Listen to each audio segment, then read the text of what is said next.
Hello students, आज के इस लेक्चर में क्लास 11th मैथ्स इसका चैप्टर नंबर फर्स्ट समुच्चय यानी सेट को डिस्कस करने वाले हैं। और 11th क्लास का जो चैप्टर नंबर फर्स्ट सेट जो है वो शानदार चैप्टर है, यानी अच्छा है और उसको समझने में कोई दिक्कत नहीं आएगी, इतनी मेरी गारंटी है अगर आप उसको समझना चाहते हो तो। ठीक है, तो यहाँ से देखो अपन एक एक चीज को क्लियर करते हुए चलेंगे। डाउट अपने को बिल्कुल भी नहीं रखना है कि सेट क्या होता है, समुच्चय क्या होता है, इसका नोटेशन क्या होता है। ठीक है ना, यहाँ मैं लिख रहा हूँ सबसे पहले तो सेट या जो समुच्चय है उसकी परिभाषा क्या होती है। परिभाषा क्या होती है? अच्छा, सेट या समुच्चय अपन पढ़ रहे हैं तो देखो अपन ने अपने डेली लाइफ में भी सेट और समुच्चय को काफी बार यूज किया, केवल अपने ध्यान नहीं किया होगा। जैसे अगर अपन बात करें तो अपने घरों में जो पंखे लगे हुए होते हैं उन पंखों का एक समूह है, एक समुच्चय होता है। टेबलों का स्कूल में अपन ने देखा होगा तो टेबल जो होती हैं उनका एक समुच्चय या समूह है या संग्रह है, एक समुच्चय होता है। ठीक है, तो यहाँ देखो अपन डिस्कस करेंगे इन चीजों को। तो समुच्चय क्या होता है कि वस्तुओं या संख्याओं की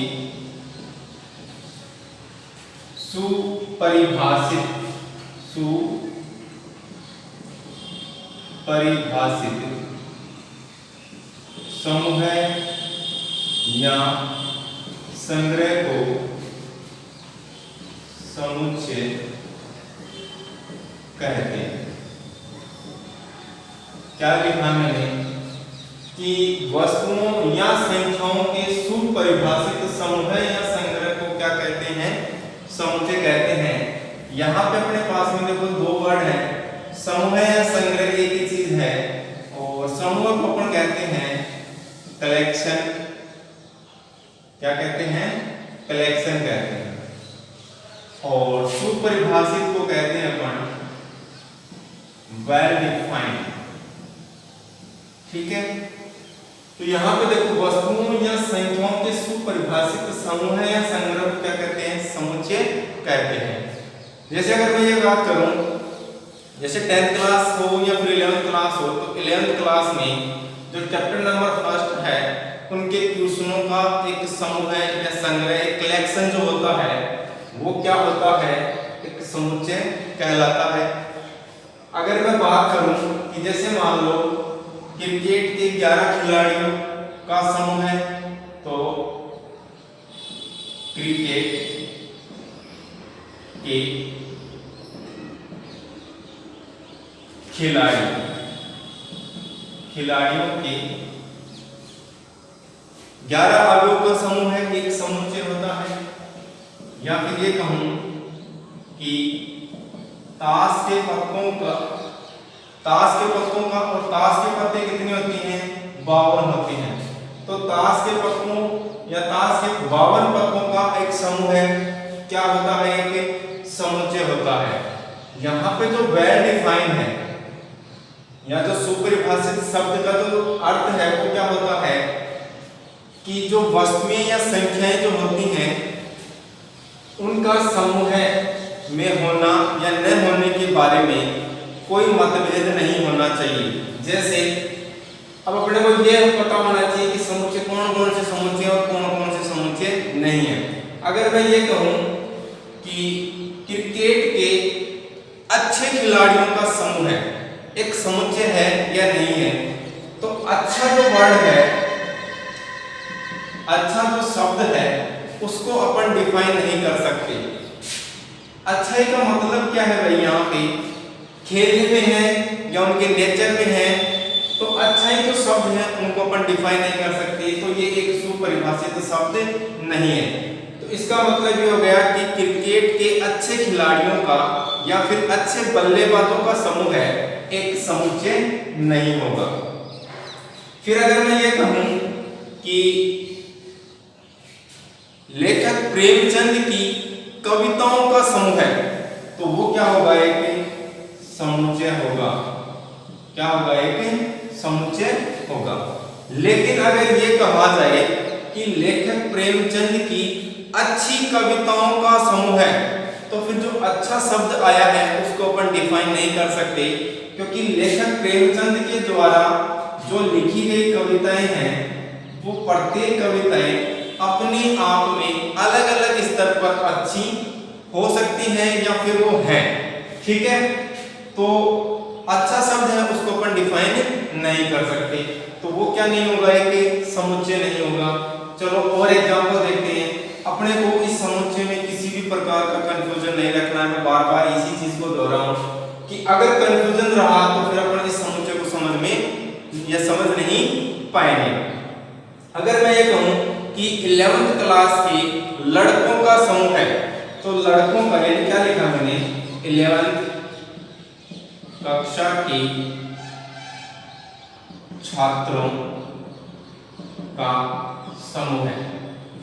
क्या होगा? एक समुच्चय कहलाएगा। कहलाएगा, बिल्कुल कहलाएगा। 11th क्लास से जो कक्षा है 11th क्लास की, उनके जो छात्र हैं उनका समूह है, एक क्या होगा? समुच्चय होगा। अगर इसी चीज को मैं ये दोहरा दूं कि 11th कक्षा के होशियार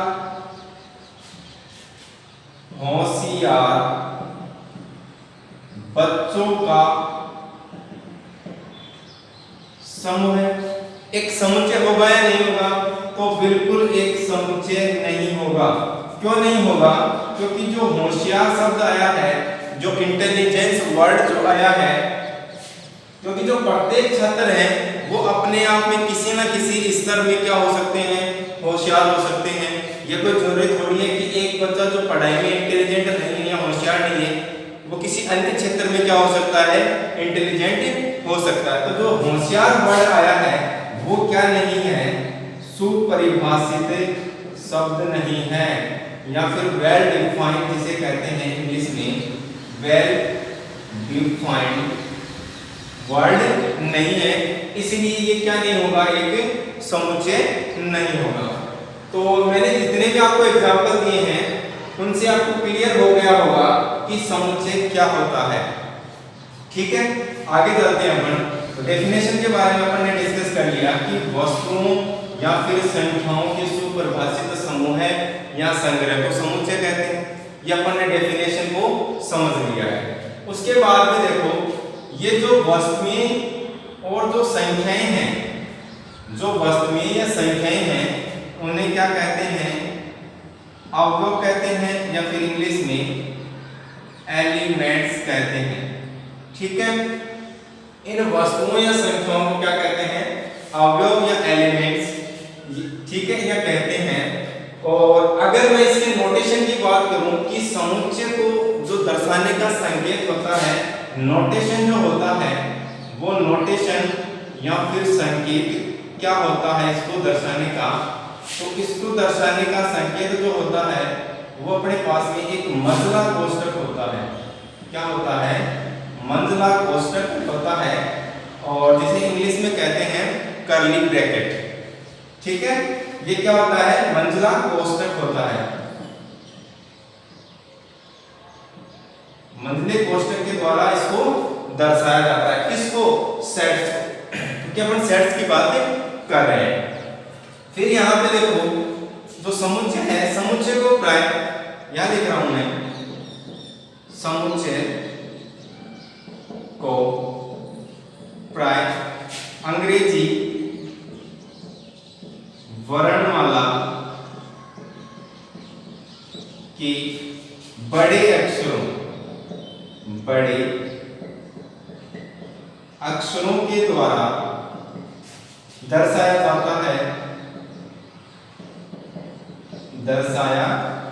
जाता है। और जो समुच्चय के अवयव होते हैं, अंग्रेजी वर्णमाला के बड़े अक्षर क्या हो गए? Capital A, capital B, capital C, capital D, X, Y और जेड के द्वारा दर्शाया जाता है। और जो समुच्चय के अवयव होते हैं, तो यहां लिख रहे हैं अपन, समुच्चय के अवयव या फिर एलिमेंट्स को अंग्रेजी वर्णमाला के छोटे अक्षरों के द्वारा दर्शाया जाता है। तो अंग्रेजी वर्णमाला के जो छोटे अक्षर हैं वो क्या होंगे आपके पास में A, B, C, D और ये हो गया स्मॉल x, y और z के द्वारा इनको दर्शाया जाता है। तो ये थोड़ी सी इसमें क्या है कि छोटी छोटी बातें हैं और वो बातें जो हैं वो अपने लिए इम्पोर्टेंट हैं और उन बातों को अपने को ध्यान में रखना भी बहुत जरूरी है। और इस ये चैप्टर है ये थोड़ा सा थ्योरेटिकल पार्ट है, लेकिन अच्छे से समझोगे तो आसानी से समझ में आएगा। अगर मैं बात करूं जैसे अपन ने ये पढ़ा था 10th क्लास में भी पढ़ते आ रहे हैं, 9th क्लास में भी पढ़ते आ रहे हैं और उनसे छोटी कक्षाओं में भी पढ़ते आ रहे हैं, प्राकृत संख्याएं। तो प्राकृत संख्याओं का जो समुच्चय होता है उनको कैपिटल N के द्वारा दर्शाया जाता है और प्राकृत संख्याएं 1 से लेके और अनंत तक जाती हैं। यानी इन संख्याओं का जो समूह है या समुच्चय जो है वो क्या कहलाएगा, प्राकृत संख्याओं का समुच्चय कहलाएगा। अब यहाँ पे देखो जो 1, 2, 3 और ये अनंत तक चल रही हैं, तो ये क्या है ये जो प्राकृत संख्या 1, 2, 3 है वो किसमें है, प्राकृत संख्या में। तो इनको मैं क्या लिख सकता हूँ कि जो 1 है वो बिलोंग्स करता है किससे, प्राकृतिक संख्याओं से। ये क्या ऑप्शन है और इसको बोलते हैं बिलोंग्स टू। क्या बोलते हैं, बिलोंग्स टू। जो 2 है वो बिलोंग्स करता है किसमें, प्राकृत संख्याओं के समुच्चय में। जो 3 है वो भी बिलोंग्स करेगा किसमें, प्राकृत संख्याओं के समुच्चय में। जो 4 है वो भी बिलोंग्स करेगा किसमें, प्राकृत संख्याओं के समुच्चय में। तो इस जो ये संकेत है उसको क्या कहते हैं, बिलोंग्स टू कहते हैं। अगर मैं ये कहूं कि 2.5 बिलोंग्स करेगा क्या समुच्चय n में या प्राकृत संख्याओं के समुच्चय में 2.5 होता है क्या, नहीं होता। देखो 2.5 कहां नजर आ रहा है आपको, नहीं आ रहा। इसका मतलब ये हो गया कि 2.5 डज नॉट बिलोंग्स टू, इसे क्या कहेंगे, डज नॉट बिलोंग्स टू। यानी कि 2.5 जो है वो किसमें नहीं है, प्राकृत संख्याओं के समुच्चय में नहीं है। तो ये बिलोंग्स टू नहीं करेगा, यानी इससे बिलोंग्स नहीं करेगा। अगर मैं ये कहूं कि 0.2 बिलोंग्स करेगा क्या n में, यानी प्राकृत संख्याओं के समुच्चय में, तो ये भी क्या होगा, डज नॉट बिलोंग्स टू। तो ये जो संकेत है ऐसे भी संकेतों को अपने को मैथ्स में काफी यूज आएगा और इनको भी अपने को क्या करना है, ध्यान में रखना है। तो ये थी अपनी छोटी छोटी बातें सेट्स की। अब बात आती है कि जो सेट है उनको प्रदर्शित किन किन विधियों के द्वारा किया जाता है। तो यहाँ देखो इसको अपन हटाते हैं और जो सेट रिप्रेजेंटेशन है वो क्या है उनको अपन डिस्कस करते हैं। यानी समुच्चय को प्रदर्शित करने की विधियां कौन कौन सी हैं उनको अपन डिस्कस करेंगे। तो मैं यहाँ लिख रहा हूं समुच्चय को प्रदर्शित करने की विधियां, और इन्हें अपन इंग्लिश में लिख सकते हैं रिप्रेजेंटेशन ऑफ सेट।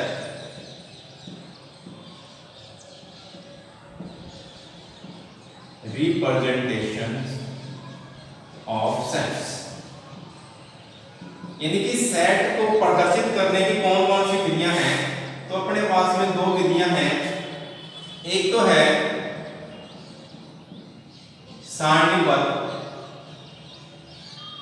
सारणीबद्ध विधि या सारणीबद्ध रूप, ठीक है, और इसे इंग्लिश में कहते हैं रोस्टर फॉर्म या फिर क्या कहते हैं टेबुलर फॉर्म। Tabular form. दूसरी जो है वो है अपना नियम रूप या समुच्चय निर्माण विधि। क्या है? समुच्चय निर्माण विधि, और इसे इंग्लिश में कहते हैं रूल फॉर्म। क्या कहते हैं? रूल फॉर्म या फिर सेट बेल्डर फॉर्म। तो ये अपने पास में क्या है, कोई दो विधियां हैं जिनसे अपन को समुच्चय को रिप्रेजेंटेशन कर सकते हैं या समुच्चय को प्रदर्शित कर सकते हैं। अच्छा, चलो एक क्वेश्चन मैं पूछता हूं आपसे। अगर मैं ये कहूं कि वर्ष में जे अक्षर से प्रारंभ होने वाले महीनों का समूह है। क्या कहा मैंने? जे अक्षर से प्रारंभ होने वाले महीनों का समूह है।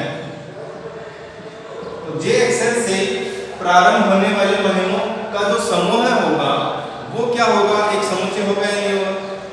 बिल्कुल होगा भाई। जे अक्षर से जो प्रारंभ होने वाले महीने हैं वो क्या होंगे? एक समूह जो होगा वो क्या कहलाएगा? एक समुच्चय कहलाएगा। तो क्या होगा? एक समुच्चय होगा। तो ये जितने भी एग्जांपल्स हैं इन आप अपनी डेली लाइफ में जो यूज होते हैं उनको भी अपन ध्यान कर सकते हैं, सोच सकते हैं उनके बारे में कि कौन कौन से समुच्चय हैं और कौन कौन से समुच्चय नहीं है। तो इनमें क्या आएगा अपने पास में? एक तो आएगा जनवरी, जून और जुलाई। तो ये क्या होगा? एक समुच्चय कहलाएगा। और भी जितने आपको एग्जांपल्स नजर आते हैं आप उनको ढूंढो और सोचो कि उनके बारे में कि ये समुच्चय है या नहीं है। अपन बात कर रहे थे समुच्चय को प्रदर्शित करने की विधियां या फिर रिप्रेजेंटेशन ऑफ सेट्स के बारे में डिस्कस कर रहे थे, जिसमें पहला था अपने पास में सारणीबद्ध रूप या फिर जिसे कहते हैं रोस्टर फॉर्म या टेबुलर फॉर्म। तो ये क्या होती है? जो सारणीबद्ध रूप जो होता है वो क्या होता है? अगर मैं ये कहूं कि सौरों का समूह है, क्या कहूं? सौरों का समूह है, तो इसे अपन एक पंक्ति में लिख सकते हैं और वो क्या है? ए आई या ए ई आई ओ यू। तो ये क्या होगा? एक समुच्चय होगा। और सारणीबद्ध रूप की बात कर रहे हैं तो इन अवयवों को एक मजले कोष्ठक में बंद कर दिया जाता है और प्रत्येक अवयव को पृथक करने के लिए कोमा का यूज किया जाता है। इन चीजों को अपने ध्यान में रखना है। दोबारा देखो मैं क्या कह रहा हूं। सारणीबद्ध रूप में जो भी अपने को क्वेश्चन प्राप्त होता है उन क्वेश्चनों को उसका अपन को देखना है कि उसमें क्या दिया गया है। जैसे मैं ये कहूं कि 10 से कम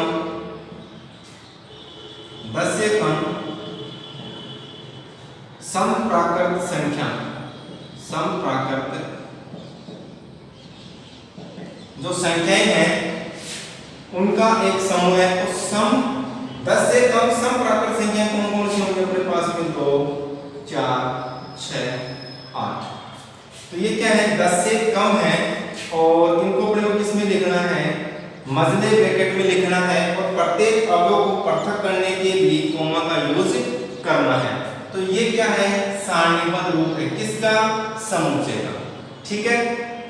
अगर मैं नेक्स्ट जो एग्जांपल है उसको अगर मैं डिस्कस करूं तो उससे भी एक चीज अपने को क्लियर होती है। जैसे मैं अगर ये कहूं कि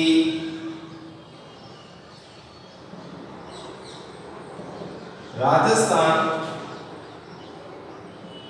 शब्द के अक्षरों का समुच्चय, को आपको दर्शाना है किसमें, सारणीबद्ध रूप में। तो राजस्थान जो शब्द है उस राजस्थान शब्द को अपने को किसमें लिखना है, मजले ब्रैकेट में लिखना है। तो फिर यहाँ पे देखो आपके पास में क्या क्या है, आपके पास में है आर। अब इस चीज का ध्यान रखना क्योंकि अवयव की बात करें तो अवयव जो होंगे वो अंग्रेजी वर्णमाला के छोटे अक्षरों के द्वारा दर्शाए जाते हैं। तो आर हो गया, ए, फिर आ गया जे, फिर ए, फिर आ गया आपके पास में एस, एच, सॉरी डी आ गया, एच आ गया, फिर ए है और फिर उसके बाद में एन है। ठीक है, तो ये क्या हो गया, राजस्थान शब्द के अक्षरों का समुच्चय हो गया। अब मैंने ये कहा कि सारणीबद्ध रूप में इसको लिखना है, तो सारणीबद्ध रूप में तो अपन ने लिख दिया इसको कि जो राजस्थान शब्द है उनके प्रत्येक जो अवयव है उनको अंग्रेजी वर्णमाला के छोटे अक्षरों के द्वारा लिख दिया गया क्योंकि ये अवयव है, एलिमेंट्स है इस समुच्चय की। और प्रत्येक अवयव को पृथक करने के लिए मैंने क्या कर दिया, कोमा का यूज कर दिया। एक बात जो और है वो मैं क्या कह रहा हूं कि जो सारणीबद्ध रूप है, इस सारणीबद्ध रूप में अवयवों की पुनरावृत्ति जो होती है वो महत्वहीन होती है। तो यहां लिख सकते हैं अपन अवयवों की पुनरावृत्ति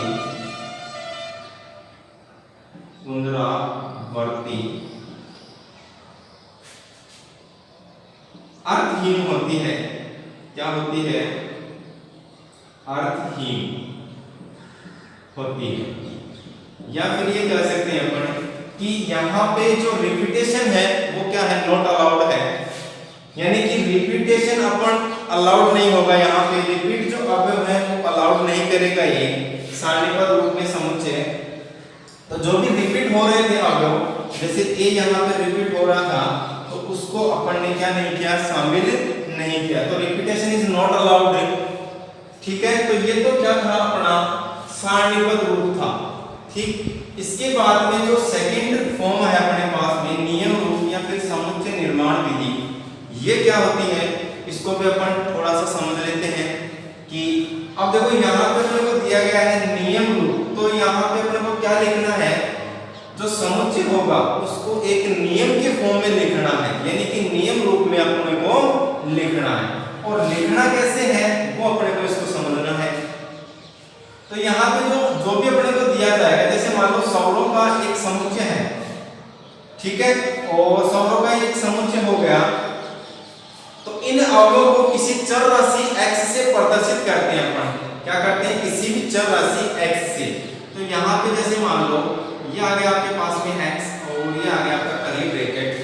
तो x जो अवयव है वो किस प्रकार का है, x क्या है, x1 या x अंग्रेजी वर्णमाला, अंग्रेजी वर्णमाला का एक स्वर है।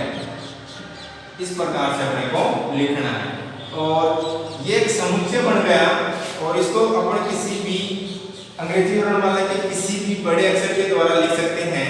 यानी कि जो x जो समुच्चय, सॉरी a जो समुच्चय है, उस a समुच्चय में x प्रकार के अवयव हैं और वो x प्रकार के अवयव किस प्रकार के हैं, वो x प्रकार के अवयव इस प्रकार के हैं कि वो क्या है, एक अंग्रेजी वर्णमाला का एक स्वर है। तो इस प्रकार से अपन इसे क्या लिख सकते हैं, नियम रूप या फिर समुच्चय निर्माण विधि में अपन इसको लिख सकते हैं।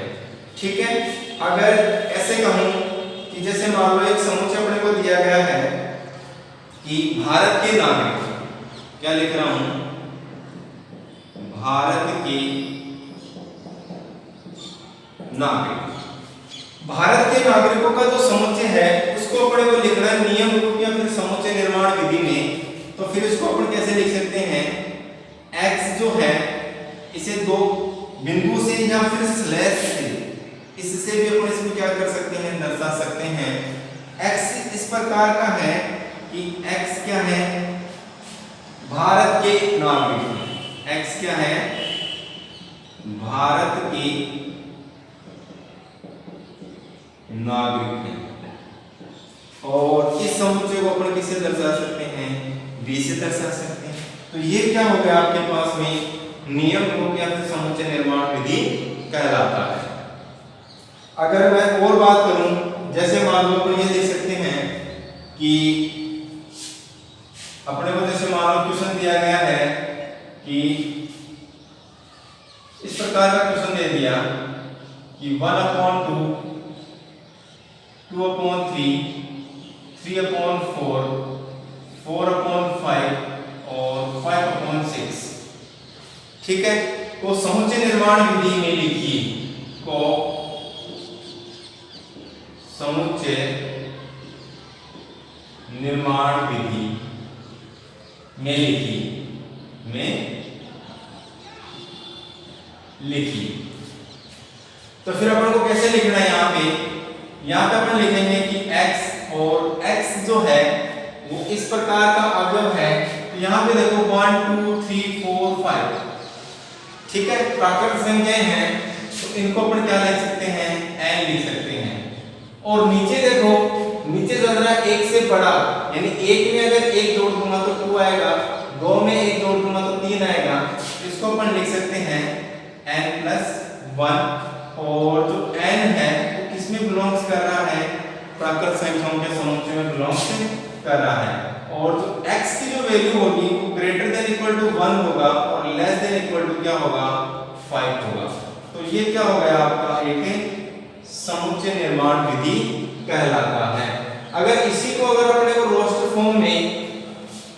फॉर्म या फिर सारणीबद्ध रूप में अगर अपने को दर्शाना होता तो फिर अपने इसमें क्या लगा देते, केवल कर्ली ब्रैकेट का यूज करते, यानी कि मजले कोष्ठक का यूज अपन करते। तो ये थी अपने पास में समुच्चय को प्रदर्शित करने की दो विधियां, सारणीबद्ध रूप और नियम रूप। इसमें और भी अपने पास में बहुत सारे एग्जांपल्स हैं, उनको भी अपन डिस्कस कर सकते हैं।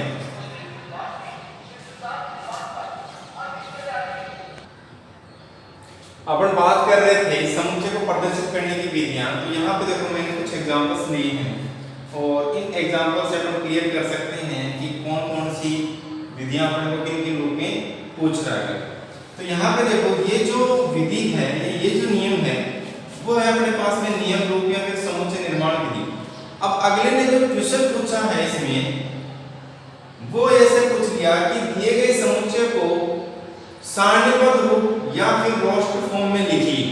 सारणीबद्ध रूप या फिर रोस्टर फॉर्म में, हिंदी में भी रोस्टर फॉर्म आ सकता है या रोस्टर रूप आ सकता है, तो उसमें आप लोगों को कंफ्यूज नहीं होना है, रोस्टर रूप आ जाए या फिर टेबुलर फॉर्म आ जाए, एक ही चीज है। तो दिए गए समुच्चय को सारणीबद्ध रूप या फिर रोस्टर रूप में लिखिए। तो फिर ये देखो आपको क्या दिया गया है, ए सेट दिया गया है और सारणीबद्ध रूप में लिखना है तो फिर इसको मजले कोष्ठक में अपने को क्या करना है, इनको बंद करना है। तो ये तो आ गया अपने पास में मजला कोष्ठक। अब इसने दिया कि x और x किस प्रकार का है, किस प्रकार का अवयव है x इस प्रकार का अवयव है कि x एक पूर्णांक है। और ये भी अपन अभी डिस्कस करेंगे कि पूर्णांक संख्या क्या होती है, प्राकृत संख्या क्या होती है, पूर्ण संख्याएं, परिमित संख्याएं या परिमित संख्याएं और वास्तविक संख्याएं क्या क्या होती हैं, उनको भी अपन डिस्कस करेंगे।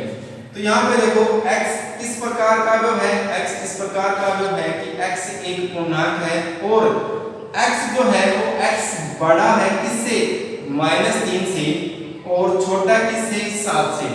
तो ये जो सिंबल दिए गए हैं वो होता है इंटरवल होते हैं, यानी अंतराल कहा जाता है इनको। क्या कहते हैं, अंतराल कहते हैं। और इन अंतराल को भी अपन पढ़ने वाले हैं। सारी जितनी भी अच्छी अच्छी चीजें हैं इस चैप्टर में अपन हर चीज को पढ़ेंगे। केवल आप इस जो वीडियो है उस वीडियो से आप बने रहिए, आपको बहुत आनंद आने वाला है इस वीडियो में। अंतराल के बारे में भी पढ़ेंगे और अंतराल कौन कौन से अंतराल होते हैं, ओपन इंटरवल होता है यानी खुला अंतराल होता है, बंद अंतराल होता है, अर्ध खुला और अर्ध बंद होता है। इन सारे अंतराल के बारे में अपन डिस्कस करेंगे। लेकिन कुछ टाइम के बाद में केवल पहले अपने को यहाँ पे समझना है। और क्या समझना है, यहाँ पे समुच्चय को प्रदर्शित करने की विधियों को ही समझना है। तो सारणीबद्ध रूप और इस जो समुच्चय अपने को दिया गया है उस समुच्चय को अपने को लिखना है सारणीबद्ध रूप में। तो x बड़ा है किससे, -3 से, तो फिर -3 से बड़ा तो क्या आएगा 2, -3, 0 1 2 3 4 5 और 6। तो ये क्या हो गई, सारणीबद्ध रूप में इन समुच्चय को अवयव को मैंने लिख दिया है। और ये क्या है, एक पूर्णांक संख्या है, तो x का जो मान है वो कितना है, -3 से तो बड़ा है और 7 से छोटा है। अगला जो एग्जांपल है अपना, उसमें भी क्या दिया अपने को कि दिए गए समुच्चय को सारणीबद्ध रूप या फिर रोस्टर रूप में लिखिए। और जो x है यानी कि जो समुच्चय b है, उस समुच्चय b में जो x प्रकार के अवयव हैं, वो x प्रकार के अवयव कैसे हैं, वो x प्रकार के अवयव ऐसे हैं कि x जो संख्या है वो 6 से कम एक प्राकृत संख्या है। तो फिर देखो 6 से कम एक प्राकृत संख्या है, इसका मतलब प्राकृत संख्या होती है 1 से स्टार्ट और ये आएगा 1, 2, 3, 5। तो कि 6 से कम प्राकृत संख्याओं की उसने बात की है। तो फिर ये क्या हो गया, अपना सारणीबद्ध रूप में हो गया। अब यहाँ पे देखो क्वेश्चन नंबर जो 3rd और 4th है, उसमें अपने को दिया गया है कि जो दिए गए समुच्चय हैं उनको समुच्चय निर्माण विधि या फिर नियम रूप में लिखिए। तो फिर अपने को इनको क्या लिखना है, समुच्चय निर्माण विधि में लिखना है। जैसे मान लो मैंने ये मान लिया कि ये C समुच्चय है और ये जो C समुच्चय है, क्योंकि जो ये अवयव है उन अवयव को अपने किसी चर राशि x से प्रकट करते हैं। और ये जो x अवयव है वो x अवयव यानी कि x सच दैट x जो अवयव है वो किस प्रकार के हैं, देखो 2 4 6 8 10 इस प्रकार के अवयव चल रहे हैं। तो x क्या होगा, x एक सम प्राकृत संख्या है, x एक सम प्राकृत संख्या है, ठीक है ना। x कैसी हो गई, एक सम प्राकृत संख्या हो गई। और x किस में बिलोंग्स कर रहा है, n में बिलोंग्स करता है, ये भी अपन लिख सकते हैं। यहाँ ये भी अगर अपन लिखना चाहते हैं और x जो है वो x बिलोंग्स कर रहा है किसमें, प्राकृत संख्याओं के समुच्चय में। दूसरा जो सेट है उसको मैंने मान लिया सेट D। और इसमें जो अवयव है वो किस प्रकार के अवयव हैं उनको भी अपने को देखना है। तो ये इसको मैंने मान लिया कि इसमें जो अवयव हैं वो x प्रकार के अवयव हैं। और वो जो x प्रकार के अवयव हैं वो कैसा है, एक प्राकृत संख्याओं का वर्ग है। भाई यहाँ देखो ये 1 है, ये 2 का स्क्वायर, ये 3 का स्क्वायर और ये हो गया 4 का स्क्वायर और ऐसे चल रहा है। ये क्या आएगा आपके पास में 10 का स्क्वायर। तो फिर इसको मैं क्या लिख सकता हूँ, इसको मैं लिख सकता हूँ x बराबर क्या होगा, वो होगा n का स्क्वायर। और n जो है n किसमें है, प्राकृत संख्याओं से बिलोंग्स करता है। और इसको मैं क्या लिख सकता हूँ, ये जो मान है वो कहाँ तक जा रहा है, जो n है वो ग्रेटर देन इक्वल टू 1 से लेके लेस देन इक्वल टू 10 तक मान ग्रहण करता है। इस प्रकार से इसको मैं क्या लिख सकता हूँ, नियम रूप या फिर समुच्चय निर्माण विधि में लिख सकता हूँ। और इसी प्रकार से आपको लिखना है। अगर देखो मैं और भी चर्चा करूं तो जैसे मान लो प्राकृत संख्याओं का समुच्चय आपके पास में, और प्राकृत संख्याओं के समुच्चय को n से दर्शाते हैं और वो होता है आपके पास में 1 2 3 और अनंत चलता है। ऐसे ही अगर पूर्ण संख्याएं हैं तो पूर्ण संख्याओं को इंग्लिश में कहते हैं होल नंबर। और प्राकृत संख्याओं में अगर 0 शामिल कर दो तो वो क्या हो जाएगा आपके पास में, पूर्ण संख्याएं कहलाएंगी। फिर आएगा आपके पास में पूर्णांक संख्याएं, और पूर्णांक संख्याओं को इंटीजर कहते हैं। और इंटीजर यानी i से डिनोट किया जाता है, इसको दर्शाया जाता है। और या फिर इसको z के द्वारा भी लिख सकते हैं। और इसमें जो अवयव होते हैं वो प्लस माइनस में चलते हैं, यानी 0 अवयव में शामिल होगा और plus minus 1 plus minus 2 plus minus 3 और ऐसे ये चलेगी। यानी कि इनमें प्लस वाली संख्याएं भी शामिल होंगी और माइनस वाली संख्याएं भी शामिल होंगी। फिर आएगा आपके पास में परिमेय संख्याएं, और परिमेय संख्याओं को क्यों से दर्शाया जाता है। और परिमेय जो संख्याएं होती हैं वो क्या होती है, हमें जो पता है वो होती है p/q फॉर्म में, यानी कि 1/2 हो गया, 3/4 हो गया, 2 भी एक क्या है परिमेय संख्याएं हैं। फिर आते हैं आपके पास में अप्रिमेय संख्याएं। अप्रिमेय संख्याएं जिन्हें अपन क्या नहीं लिख सकते, p बटा q के फॉर्म में नहीं लिखा जा सकता, वो क्या होंगी आपके पास में अपरिमेय संख्याएं होंगी। जैसे √2 आ गया, √3 आ गया, √5 आ गया। तो ये सारी की सारी संख्याएं क्या होंगी, अपरिमेय संख्याएं होंगी। फिर आएगा आपके पास में वास्तविक संख्या यानी रियल नंबर, और वो क्या होगा आपके पास में परिमेय संख्याएं प्लस अपरिमेय संख्याएं। अपरिमेय संख्याओं का क्या होगा, एक समूह होगा, और वो क्या कहलाएगा, वास्तविक संख्याओं का समुच्चय कहलाएगा। यानी वास्तविक संख्याओं में जितनी भी संख्याएं होंगी वो सारी की सारी शामिल हो जाएंगी। तो ये थे अपने जो फिक्स जो सेट थे, यानी कि प्राकृतिक संख्याओं का सेट हो गया, पूर्ण संख्याओं का सेट हो गया, पूर्णांकों का सेट हो गया, परिमेय संख्याओं का समुच्चय हो गया, अपरिमेय संख्याओं का समुच्चय हो गया, और वास्तविक संख्याओं का समुच्चय हो गया। तो ये थे अपने जो परमानेंट जो समुच्चय हैं वो हो गए। ये तो अपने पास में फिक्स ही रहते हैं, और इनको अपन ने पिछली जो छोटी कक्षाएं हैं वहां से भी अपने इनको सालों पढ़ते आ रहे हैं। और इसी वीडियो को आप देखते रहिए और बने रहिए। नेक्स्ट लेक्चर में अपन इन्हीं के बारे में आगे और डिस्कस करेंगे, यानी कि आगे और अच्छे से इनको अपन क्या करेंगे, अच्छे से डिस्क्राइब करेंगे। लेकिन इससे पहले आप जितनी भी मैंने चीजें आपको बताई हैं उन चीजों को आप अच्छे से समझोगे, फिर अपन पढ़ेंगे उसके बाद में समुच्चय के जो प्रकार हैं, कौन कौन से प्रकार हैं समुच्चय के, उनको भी अपन पढ़ेंगे। केवल आप इस वीडियो को आप देखते रहिए ताकि आपका जो कंसेप्ट है, यानी जो आगे अपन पढ़ेंगे उनके आपको अच्छे से समझ में आए। ठीक है, तब तक के लिए आप इस वीडियो को देखते रहिए, हंसते रहिए, मुस्कुराते रहिए, बिल्कुल भी टेंशन नहीं लेनी है। अगर नहीं समझ में आएगा तो दोबारा इस वीडियो को देखो, एक बार नहीं 2 बार देखो, बिल्कुल समझ में आएगा। केवल आपको एकाग्र होकर केवल इस वीडियो को आपको देखना है, कंसंट्रेशन जो पावर है उसका इस्तेमाल करो, और आपको ये वीडियो जो देखोगे आप तो आपको सेट जो थ्योरी है वो आसानी से समझ में आएगी। और फिर आपके पास में अगर बुक्स है तो फिर उस बुक्स की सहायता से जितने भी जो एग्जांपल्स और क्वेश्चन है उन क्वेश्चनों को आप सॉल्व करने की आप कोशिश करो। तो हंसते रहिए, मुस्कुराते रहिए। Thank you, have a nice day.